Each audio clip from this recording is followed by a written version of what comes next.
बिस्मिल्लाहिर्रहमानिर्रहीम। अस्सलाम वालेकुम नाज़रीन, आप यूट्यूब चैनल देख रहे हैं। मैं इमरान खान हूँ। इस वक्त अमरीकी ताकत खित्ते में कहाँ कहाँ जमा हो चुकी है और किस तरीके से वो ईरान को घेरा डाल रहे हैं, इस पे मैं आपको।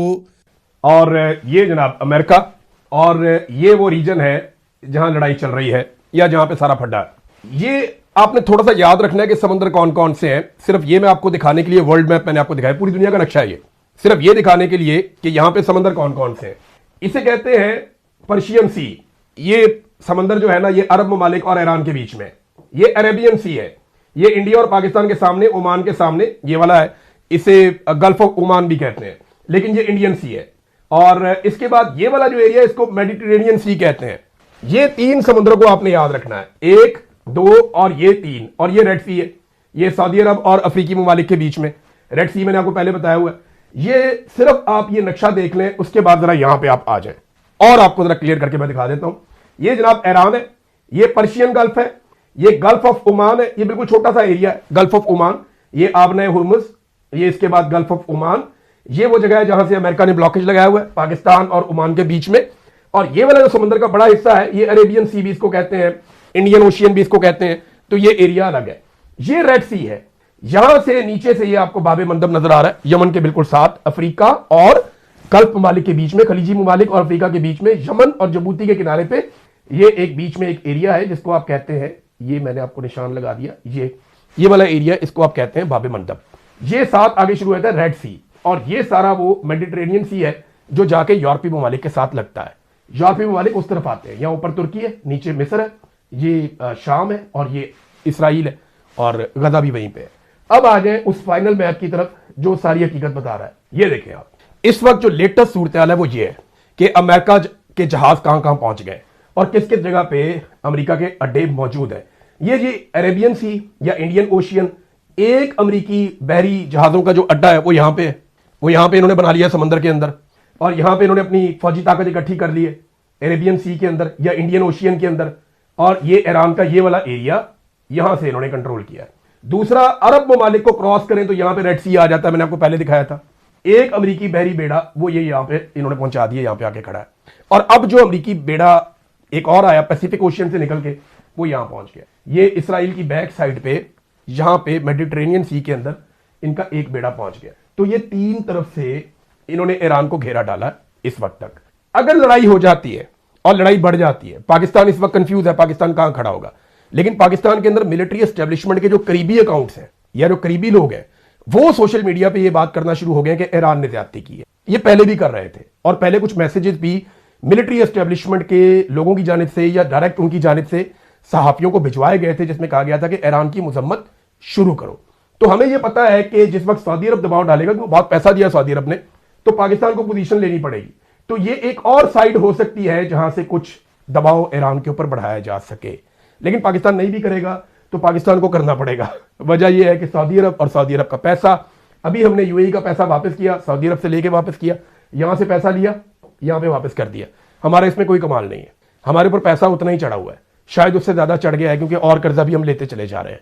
तो ये इस वक्त सिचुएशन है खित्ते में जहां पे अमेरिका ने अपनी इतनी फौज लाकर इकट्ठी कर दी है कि इस फौज के साथ पूरी एक जंग लड़ी जा सकती है। पहले इस रीजन में अमेरिका ने कभी इतनी ताकत इकट्ठी नहीं की जितनी अब की है। वापस चलते हैं मेन स्टूडियो में। तो नाज़रीन, आपने देख लिया मैप के जरिए से कि सूरत हाल इस वक्त क्या है और मशरिक़ वस्ता में ईरान को कैसे घेरा पड़ा हुआ है। अब ईरान इस घेरे को कैसे तोड़ता है, उसके पास भी बहुत सारे ऑप्शन हैं, उसके अपने इत्तेहादी हैं, उसका अपना एक तरीकाकार है चीज़ों को डील करने का, और उसके हथियारों की नौइयत भी थोड़ी सी मुख्तलिफ है। डोनाल्ड ट्रंप के लिए एक बड़ा चैलेंज और खड़ा हो गया है। ट्रंप को जंग जारी रखने के लिए कांग्रेस की मंजूरी लेने में 1 हफ्ता बाकी है।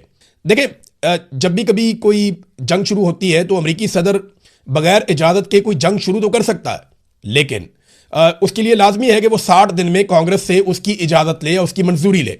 अब कांग्रेस से मंजूरी लेने के लिए बाकी बच गया 1 हफ्ता। तो डोनाल्ड ट्रंप को अमेरिकी आइन के तहत ये जो है वो, यानी वॉर पावर रेजोल्यूशन जो है, ये एक अमेरिकी आइन है, कानून है, उसके तहत अमेरिकी सदर को अब ये इजाजत लेनी पड़ेगी और उसको हमायत दरकार होगी कांग्रेस की। 1 हफ्ता बाकी है। डोनाल्ड ट्रंप के नंबर तो ठीक है, लेकिन बहुत थोड़े मार्जिन के साथ।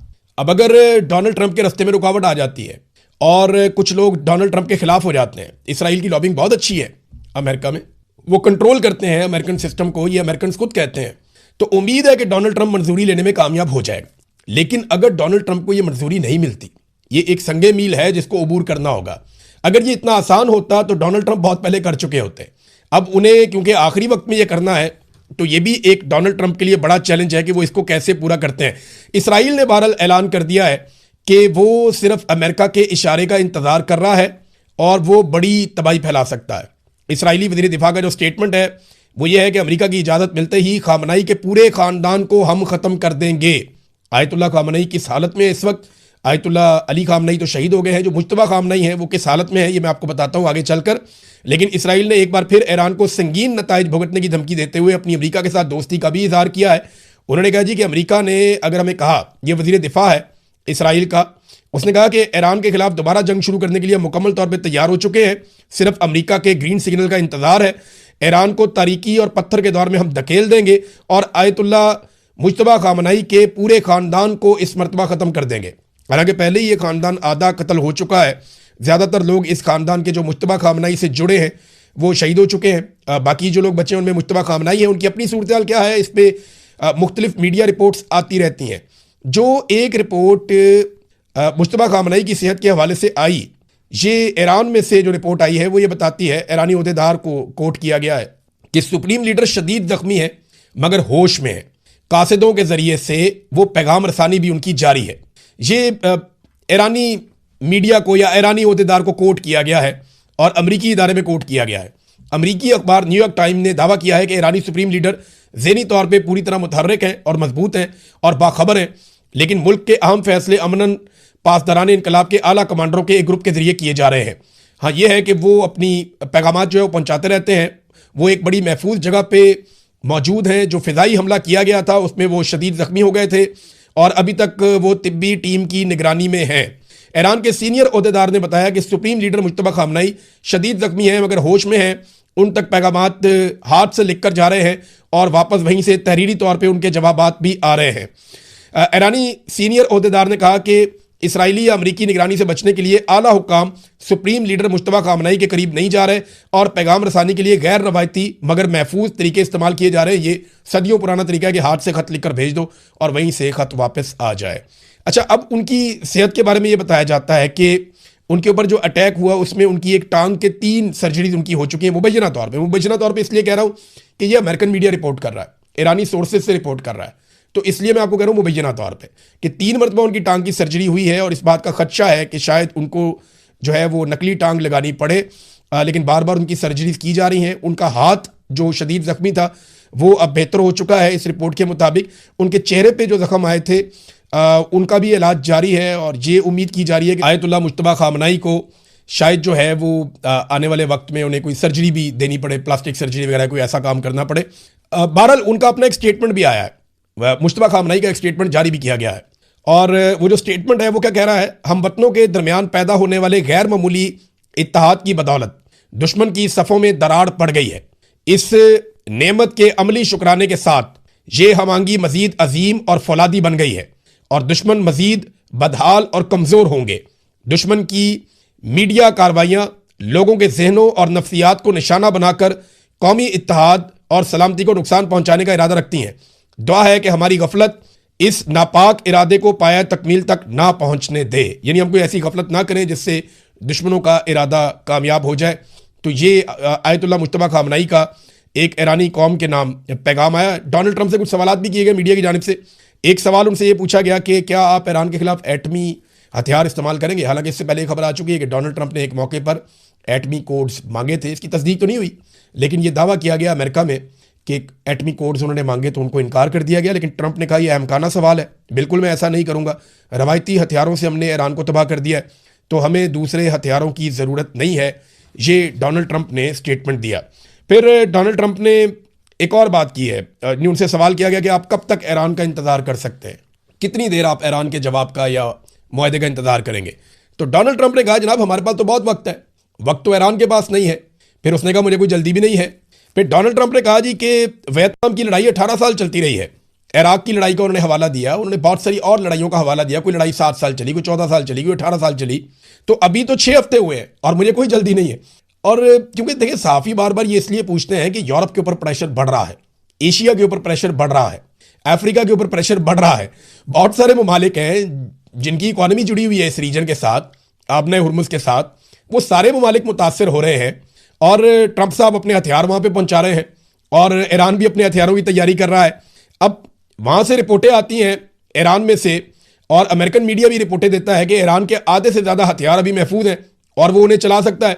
दूसरी जानिब अमेरिका के अंदर एक नई बहस शुरू हो गई। ये वॉल स्ट्रीट जर्नल ने खबर दी है।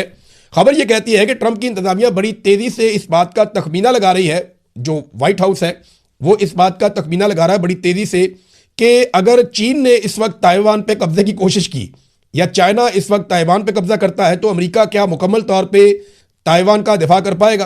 क्योंकि रिपोर्ट्स के मुताबिक अमेरिका अपने जो टॉम हाक मिसाइल्स हैं उनमें से 1000 से ज्यादा इस्तेमाल कर चुका है। 1500 से 2000 के बीच में एयर डिफेंस मिसाइल भी अमेरिका अपने फायर कर चुका है और इनकी बहाली में सालों लग सकते हैं। अमेरिका ने अभी दिफाई कंपनियों के साथ मुआहदा किया है जिसमें 4 से 5 साल में उन्हें बड़े पैमाने पर यानी 4300 मिसाइल मजीद बनाकर दिए जाएंगे, जिनमें क्रूज मिसाइल भी हैं, दीगर मिसाइल भी हैं। अमेरिका के लिए एक प्रॉब्लम यह है कि अगर दुनिया में अब कोई नया फड्डा हो जाता है या कोई और ऐसी जंग छिड़ जाती है जिसमें अमेरिका को जाना पड़ जाए तो अमेरिका के पास हथियारों का जखीरा कितना ज्यादा है। ये 6-7 हफ्तों में अमेरिका ने इतने हथियार चला दिए ईरान के खिलाफ, इतना बारूद फूंक दिया है कि अब उनके पास आधी कैपेसिटी बाकी है। ये अमेरिकन मीडिया की और अमेरिकन इदारों की रिपोर्टें हैं। अब इस कैपेसिटी के साथ अगर वो दोबारा ईरान से लड़ते हैं तो लाजमी बात है कि ये जखीरा मजीद कम हो जाएगा और इसकी भरवाई में सालों लग जाएंगे। तो फिर चाइना या रशिया कोई और एडवेंचर करते हैं तो अमेरिका उस एडवेंचर से कैसे निपटेगा? ये एक अजीब सूरत हाल है अमेरिका के लिए। प्रोपेगेंडा वॉर नाजरीन साथ साथ जारी है और कालीबाफ का इस्तीफा छाप दिया गया, यानी ये दावा किया गया अमेरिकी मीडिया में, इसराइली मीडिया में कि कालीबाफ ने, जो ईरानी स्पीकर हैं और मुज़ाकराती कमेटी के हेड हैं, ये दावा किया गया कि उन्होंने इस्तीफा दे दिया है और वो मुज़ाकराती कमेटी के हेड नहीं है। लेकिन बाद में ईरान से इसके ऊपर तरदीद भी आ गई। ईरान ने यह भी कहा कि हमारे आपस में अंदरूनी तौर पर किसी किस्म के कोई इख्तलाफात नहीं है। ये इख्तलाफात अमेरिका में है लेकिन हमारे अंदर कोई इख्तलाफात नहीं है। और ऐसे मौके पर ही इख्तलाफात के हवाले से आयतुल्लाह मुज्तबा खामनाई का भी एक स्टेटमेंट आ गया जो मैंने आपको पढ़ के सुना दिया। डोनाल्ड ट्रंप ने एक ऑर्डर दिया है जहां से ये लड़ाई दोबारा ट्रिगर हो सकती है।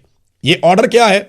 डोनाल्ड ट्रंप ने वो कश्तियां तबाह करने का हुक्म दे दिया। अच्छा, कश्तियां जब मैं आपको कहता हूं तो ये ऐसा नहीं है कि छोटी छोटी चप्पुओं वाली कश्तियां हैं, ये अच्छे खासे क्रूज हैं, बड़े जहाज हैं। तो डोनाल्ड ट्रंप ने कहा जनाब कि वो जहाज या कश्तियां तबाह कर दिए जाएं जो आबना हुर्मुज में बारूदी सुरंगें बिछा रहे हैं। अब बारूदी सुरंगें बिछाने के नाम के ऊपर आप किसी भी जहाज को जब निशाना बनाएंगे तो लड़ाई ट्रिगर कर जाएगी, लड़ाई बढ़ जाएगी। और ये अब ऐसा लगता है कि लड़ाई दोबारा शुरू होने की जो वजह बनेगा वो आबना हुर्मुज ही बनेगा। और मैं आपको पहले ही मैप दिखा चुका हूं कि अमेरिका ने किस तरीके से इस पूरे रीजन को कब्जे में लिया है। और मैंने आपको ये सिचुएशन भी बता दी है कि पाकिस्तान का रोल कैसे इंपॉर्टेंट हो सकता है इन केस कि पाकिस्तान को सऊदी अरब के साथ किया हुआ अपना मुआहदा पूरा करना पड़ जाए। नाज़रीन, पाकिस्तान के अंदर क्योंकि पाकिस्तान की बात हुई है तो जरा यहां पे भी आ जाते हैं। हालात ये पैदा हो गए हैं कि पाकिस्तान पेट्रोल के बाद अब दुनिया का ऐसा मुल्क बन गया जो बिजली भी सबसे महंगी बेच रहा है। यहां पे शाकिर एवान साहब ने कमाल तरीके से एक्सपोज किया है मौजूदा हुकूमत को, सबसे शानदार काम कर रहे हैं, बल्कि लोग उन्हें अपने बिल भिजवा रहे हैं, पुराने भी नए भी, और वो तकाबली जायजा कर करके लगाए जा रहे हैं। यहां पे शाकिर एवान साहब ने एक बिल शेयर किया। और मैं एक बात याद रखिएगा, इमरान खान साहब की हुकूमत आ जाए और इस तरह का बिल आ जाए तो आपने मुझे नहीं कहना कि भाई अब तुम ये बात क्यों नहीं करते। मैं इसलिए ये बात कर रहा हूं कि ये किया कराया नवाज शरीफ का है। ये नवाज शरीफ ने, शहबाज शरीफ ने और पीपल्स पार्टी ने मिलकर आईपीपी लेकर आए। एक भी आईपीपी का मुआहदा इमरान खान के दौर में नहीं हुआ। ये सारा काम डिक्टेटर मुशर्रफ के दौर में और पीपल्स पार्टी और पीएमएलएन के दौर में हुआ।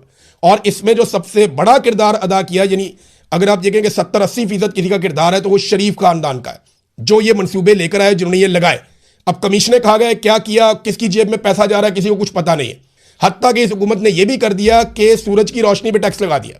अगर आप सोलर के साथ बिजली बनाएंगे, देखिए जिस मुल्क में आप बिजली मुहैया नहीं कर सकते, या तो हुकूमत अवाम को पूरी बिजली दे रही हो ना, हम पूरी और सस्ती बिजली दे रहे हैं, इसके अलावा अगर कोई अपनी बिजली पैदा करना चाहता है तो हमें टैक्स देगा, फिर तो बात समझ आती है। आप ना बिजली सस्ती दे रहे हैं, ना आप बिजली पूरी दे रहे हैं, बल्कि आप लोड शेडिंग कर रहे हैं।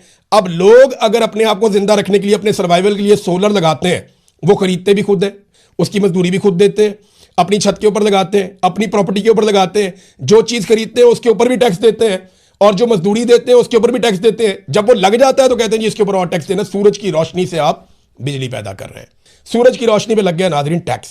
ये ऑक्सीजन पे भी टैक्स लगाएंगे। और ऐसा नहीं है कि इमरान खान आगे इसको ठीक कर सकता है या कोई और आगे इसको ठीक कर सकता है। ये मुआहदे कर दिए नवाज शरीफ ने, रस्से के साथ बांध दिया पाकिस्तानी कौम को एस्टेब्लिशमेंट के साथ मिलके। अब ये जान नहीं छूटती है, बहुत मुश्किल है। ये एक और बिल आप चेक करें, ये बिल आ गया नादरीन, 73 यूनिट का बिल है और 12,871 रुपए फी यूनिट। अगर आप डिवाइड करें तो 175 रुपए 90 पैसे का यूनिट बनता है, लगभग 176 रुपए का एक यूनिट। और ये 73 यूनिट का बिल है, 100 यूनिट से भी कम का। 300 यूनिट तक की जिन्होंने बिजली मुफ्त देनी थी, उन्होंने सूरज की रोशनी पे भी टैक्स लगा दिया। ये पाकिस्तानियों के साथ धोखा हुआ और पाकिस्तान की तारीख में कभी पाकिस्तानियों के साथ इतना बड़ा धोखा नहीं हुआ। अब तो जो फील्ड मार्शल आसिम मुनीर साहब के बहुत फेवरेट लोग हैं, जो उन्हें बहुत पसंद करते हैं, वो भी ये कहना शुरू हो गए हैं कि मकबूलियत बढ़ गई है। मिसाल के तौर पे हाशिम डोगर साहब है, पहले पीटीआई में होते थे, उन्होंने एक स्टेटमेंट दिया, बड़ा मजे का स्टेटमेंट है। उन्होंने कहा जी कि चाहे मुझे अगले इलेक्शन में एक भी वोट ना मिले, मैं आसिम मुनीर के साथ खड़ा रहूंगा, क्योंकि वो बहुत बहादुर है, आगे उनकी तारीफें की हैं। मामला ये है कि आसिम मुनीर की तारीफें आप करें, लेकिन आप उनके साथ ऐसे ज्यादती तो ना करें। ये तो ज्यादती आप कर रहे हैं, आप ये बता रहे हैं पूरी दुनिया को कि आसिम मुनीर साहब इतने गैर मकबूल हैं। यानी मेरे सर्वे के अंदर भी उन्होंने 6.9% ले लिया। इमरान खान के मुकाबले में जब सर्वे करवाया तो सारी जमातें उनके साथ थी, 6.9% उन्होंने मेरे सर्वे में ले लिया। लेकिन हाशिम डोगर साहब का यह मानना है कि चाहे मुझे एक भी वोट ना पड़े, यानी वो ये दूसरे अल्फाज में कह रहे हैं कि आसिम मुनीर साहब इतने गैर मकबूल हैं कि मैं उनके साथ खड़ा हूंगा तो मुझे वोट नहीं पड़ेंगे, लेकिन अगर मुझे एक वोट भी ना पड़ा मैं फिर भी आसिम मुनीर के साथ खड़ा हूंगा। यानी ये तो दूसरे अल्फाज में वो बता रहे हैं कि मकबूलियत किधर है और सूरत हाल क्या है। वैसे तो ये पूरा पाकिस्तान ही जानता है, लेकिन जो पाकिस्तान के साथ अब इन लोगों ने किया, इससे पहले कभी हमने सोचा भी नहीं था, हमें अंदाजा भी नहीं था कि ये इस लेवल तक पाकिस्तान को लेकर आ जाएंगे। बेड़ा गर्क किया इन्होंने पाकिस्तान का और पाकिस्तान की इकॉनमी का, पाकिस्तान के लोगों का। अब तक के लिए इतने, अपना ख्याल रखिएगा, अपने इस चैनल का भी। अल्लाह हाफिज़।